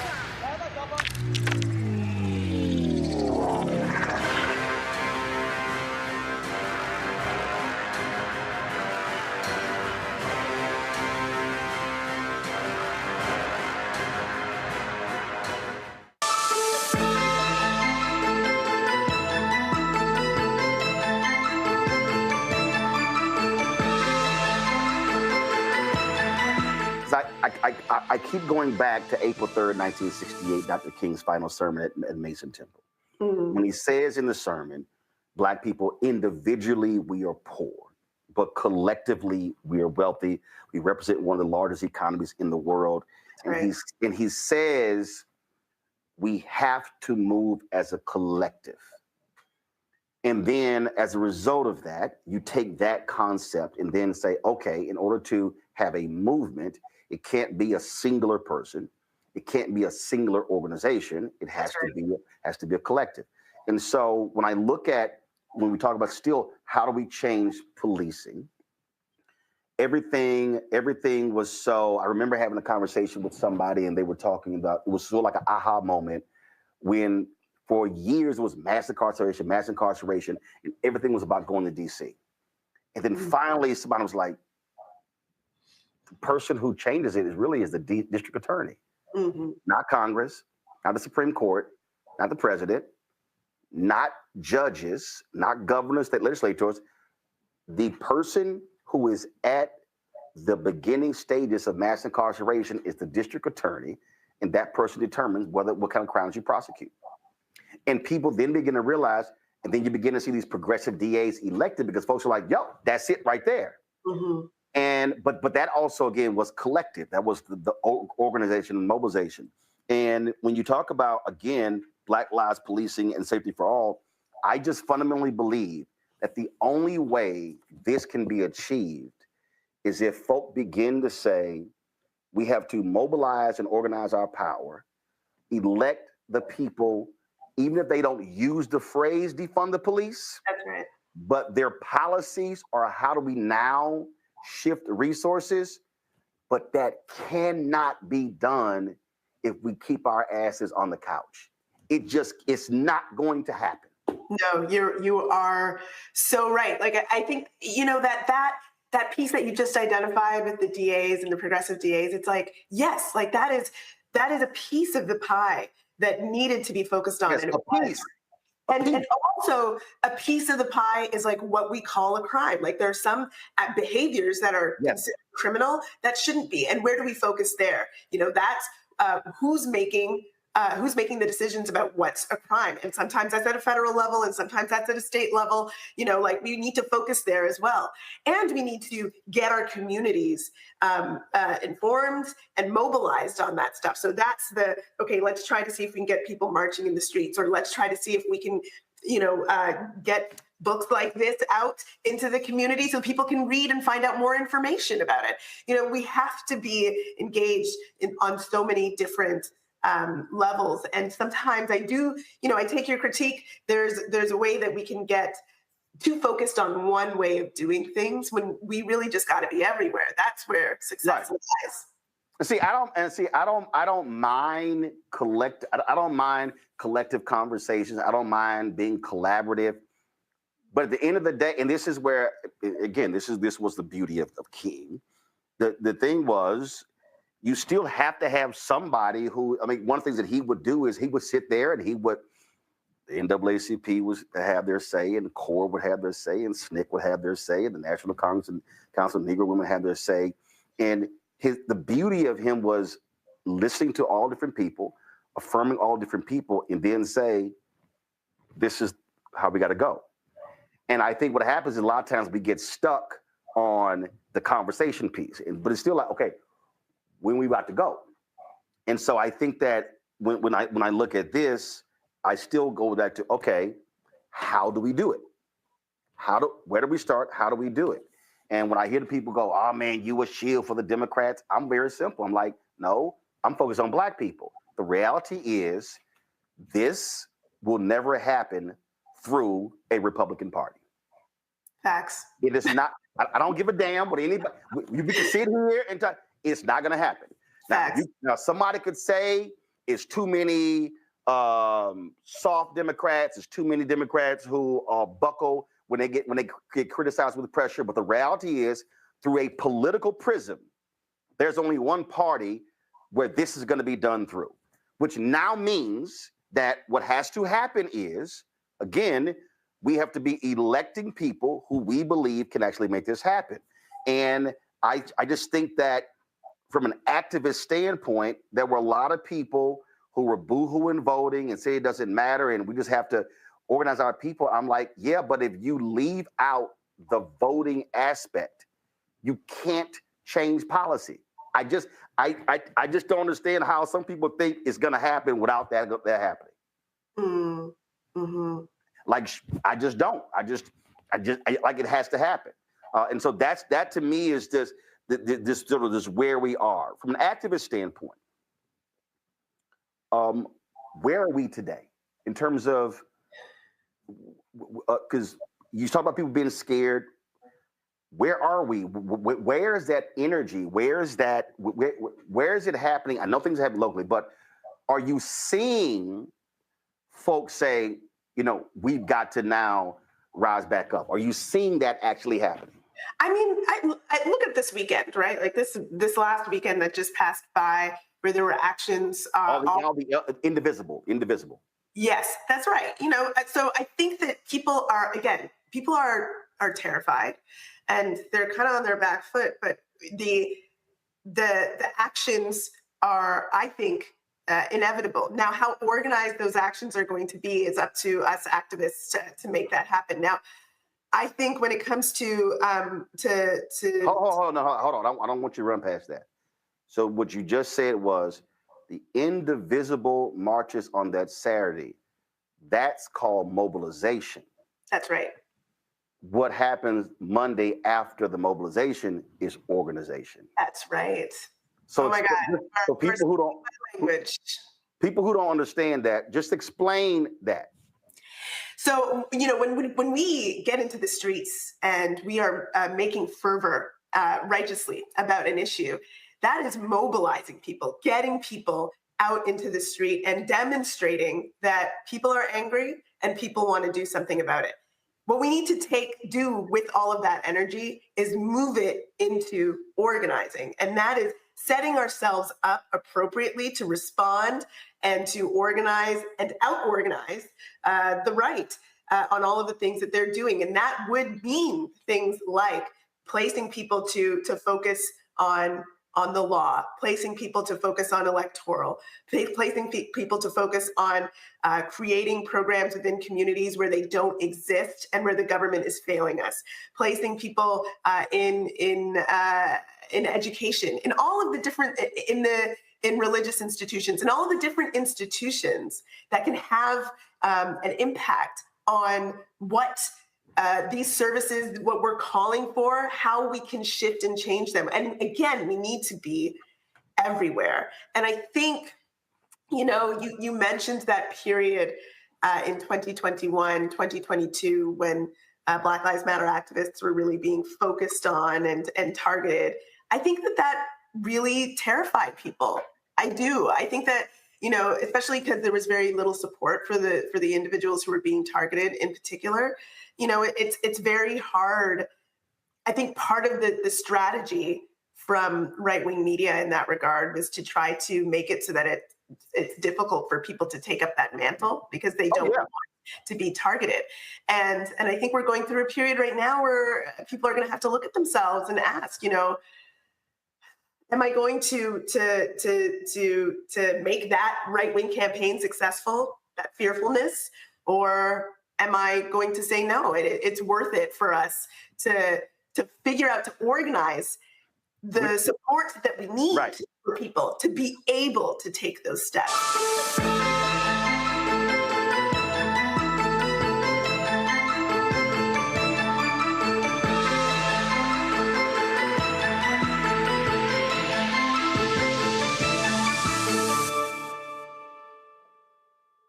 Hello, I'm Isaac Hayes III, founder and CEO of Fanbase. Listen to what I'm about to tell you. The window to invest in Fanbase is closing. We've raised over $10.6 million of our $17 million goal. That means there's room for less than 6,370 people to invest in Fanbase for the average amount. The minimum to invest in Fanbase right now is $399. That makes you an owner in Fanbase today. Go to startengine.com/fanbase to invest. Why? because current social apps have taken advantage of users for far too long, with content suppression, shadow banning, harmful racist content, and no real tools for monetization and equity. Fanbase has over 1.4 million users and counting, allowing anyone to reach all their following and monetize their content from day one. Social media is the new TV, and whoever owns the apps that distribute that content have the opportunity to own potential billion-dollar companies. While big platforms with uncertain futures are failing to serve their users, Fanbase is stepping up to fill the gap. Don't wait until it's too late. Invest now, invest for yourself and your future. Go to startengine.com/fanbase and own the next generation of social media.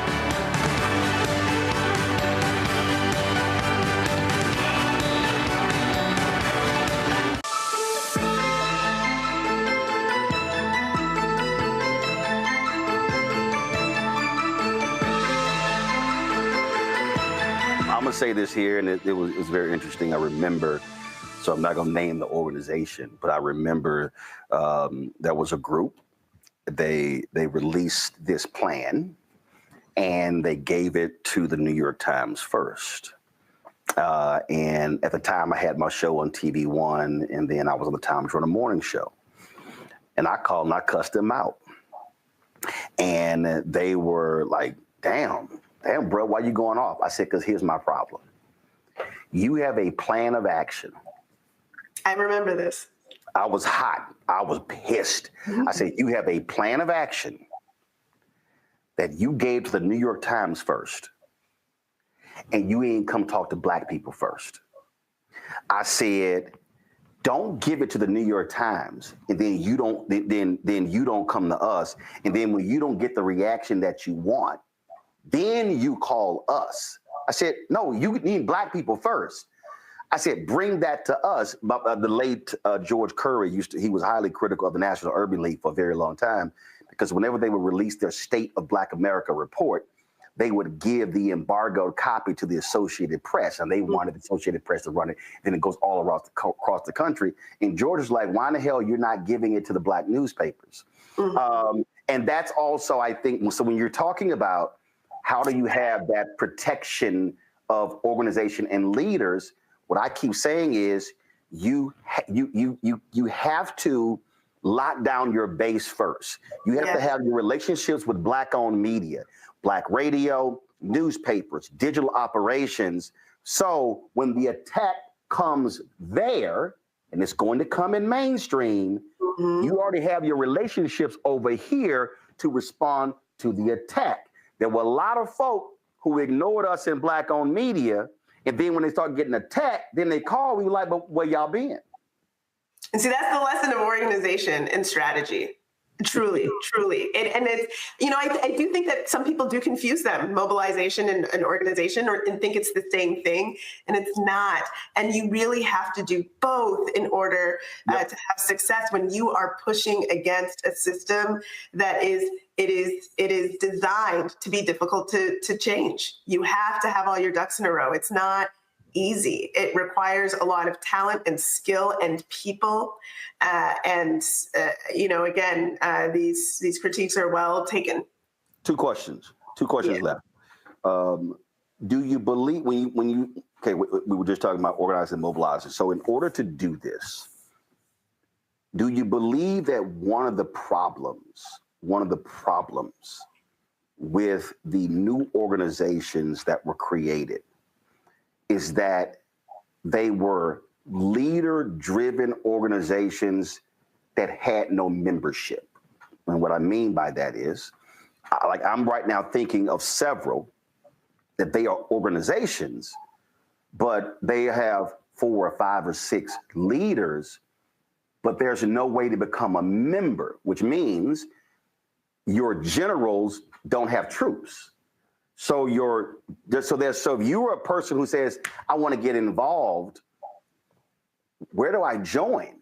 So you're in that space. If there's somebody who's watching and listening and they say, you know what? I love what Sandy has to say. I want to join one of these organizations. Who can you join?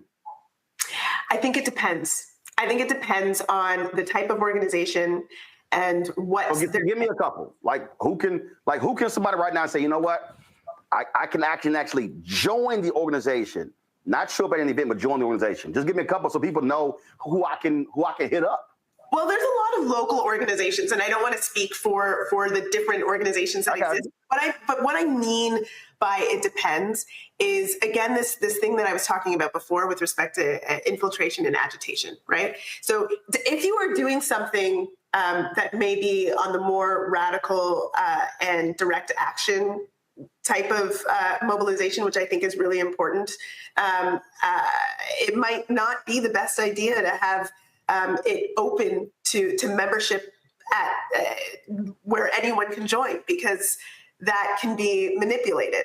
But if what you are doing is trying to shift, how a DA is acting in a particular jurisdiction, right, I think it makes sense to have members, because you need to pull in as many people as possible into that strategy. So again, it depends on the mandate, what the strategy is. Okay. And so often people think that there's only one way to do things, right? And I think it is just so critical for us to remember that our strategy has to fit the goal. Our strategy has to fit the mandate. And so too do our institutions and how we're designing them. So, absolutely, because I do believe micro, macro. So yes, we have the litany of local organizations. That's right. Is there a national entity, and I'm thinking of how SNCC was operated, that sort of serves as an umbrella that is able to bring these folks together to be able to meet, to understand, well, if y'all are in Charlotte and you're El Paso and you're in Los Angeles and you're in Miami and you're in Mobile, to be able to learn from each other, collaborate, listen, join. So do you believe that that's a missing piece? Because what you're laying out here is a local strategy, but it's also a national plan. Yes, that's right. How then do those collection of local people gather and talk? Is there an entity that's focused on that, pulling those disparate local groups together? And okay, I think that this is also very, very important, because I think engaging with each other in person too, not just over the internet, is like a big missing piece as well. I think that different organizations have tried that. Certainly, the Black Lives Matter, the Movement for Black Lives are two that have had gatherings bringing people together from all over America and beyond in some cases. I don't think that there's a group that's doing that consistently right now. And I do think that that is a challenge for us to try to engage in this moment. And I think that that would be something that could only benefit the organizing that we need to do.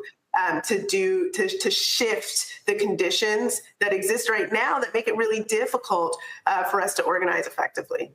A last question I ask this of all book authors, that is, when writing the book, when researching the book, when doing interviews for the book, what was your wow moment? Was there something that you came across where even you went, oh shit, this is crazy? I had a few moments with this book, but I'll say the thing that I thought was the wildest was all of these reports that tend to happen after an awful, heinous example of police violence. The governments will say, well, we need to study that. We got the Knapp Commission, for example. Those go back to 1795. And those reports read almost exactly the same every time. The first one that I think I recalled that was maybe we need more Black police officers is from 1895. And it's the same thing from 1795 to today that is being repeated. We need to try to change this, this, and this. The first time I saw we need to have some sort of review board to review the police is from the late 1700s. I mean, I was like, wow. So this is even the sort of response of wow has been going on. Wow, that is a wow. Because I didn't even realize that. That's crazy. That's so wild. from the outset, there were problems. There were problems. They were like, these people are too violent and they're also corrupt. Wow. And we need to have somebody to review them. And it's been that way literally from the very beginning. Wow. Yeah. That is I think that would be a wow. Yeah, very well. That would qualify for a while. Well, I am hopeful. I am hopeful that that not just regular ordinary people, but activists really look at this, because the issue is still there. It's still at the front, and I'm constantly repeating myself on the show when I talk about organizing and mobilizing, but also data collection, because you got to be able to reach people. Like I can't stand people. Like I don't know. I know when I looked at their website, I know Indivisible, they had email and zip code, but I think one of the greatest mistakes that we often make is that we have events, we have protests, we have marches. We don't do data collection. You need to know who those people are so you can contact them later. Boom. Because see what I keep, it's so funny. I had this big argument because this person was like, well, Roland, you're not an organizer. You're a journalist. And I'm like, I said, my parents were co-founders of a civic club. I said, so at the age of 9 and 10, I said I was there when they had the meetings. I said I was a kid. Well, hell, we was sitting right there. I said, so I was listening. I remember traveling with my mom to rallies in the state capitol. And I'm sitting here watching this, and what I saw was exactly that. I'm sitting there because you can have a march or a protest, but then when you need people to show up to the city council police committee, and I covered city council, I covered those events. And you know what happened? There's no one there. The committee, and then we go to the city council, and what I covered city council, county government. And what I discovered all my entire career, we typically will come out after an event has happened. And my deal is you need to be able to press a button and say, hey, city council is having this discussion. I need 50 people to show up. You already have a list to work from. So if you never recorded who the hell showed up, you ain't got nobody to call when you need them to show up. So you're trying to mobilize again. Yeah. As opposed to use a list. So that's one thing that just drives me crazy. So I'm hopeful that big one. Yeah, I mean, I can't even tell you. You cannot imagine how it irks me. You literally have no idea, because I've been on calls and I'll be at an event and I'm going, ain't nobody collecting data. Yeah. I'm like, it's 400 people here and y'all don't even know who the hell here. Y'all ain't got no names, phone numbers, social media. You ain't got sales. And then they get mad at me and I'm like, okay, nice event. But what you gonna do on Monday? Well, here, Roland, go again. I'm like, okay, fine. All right, I'm sorry. So I'm gonna keep saying it. And that was the one thing I will always give them credit. Tamika Mallory, Bob Bland, Carmen Perez, Janae Ingram, and Linda Sarsour, when they were the leaders of the Women's March, how they collected data. Millions around the world, they collected data. And now the people who came after them, the white women, screwed it all up. And that's why the Women's March ain't shit. And they ain't gonna be shit, because they ran the Black, Latino, Muslim, white organizers away who understood it. But how they did that was brilliant. Reverend Bishop William Barber, same way. They collect data at every event so they can organize them later. Yeah, this is like a school for your audience. This is how you do it if you're considering doing it in your local area. That's one of the things you need to do to keep it up for the next time that you need to mobilize people. You need to organize, and part of that organizing is collection of contact information and data from absolutely. Who's supporting you. The book is Defund Black Lives, Policing and Safety for All, by Sandy Hudson. Sandy, appreciate it. Great conversation, and hopefully people will read it and will understand that a lot happened after May 25th, 2020, and before, But there's more that can still be done, and all hope is not lost. Thank you so much. It's a great conversation. Thanks a lot. Thank you for having me. Thank you.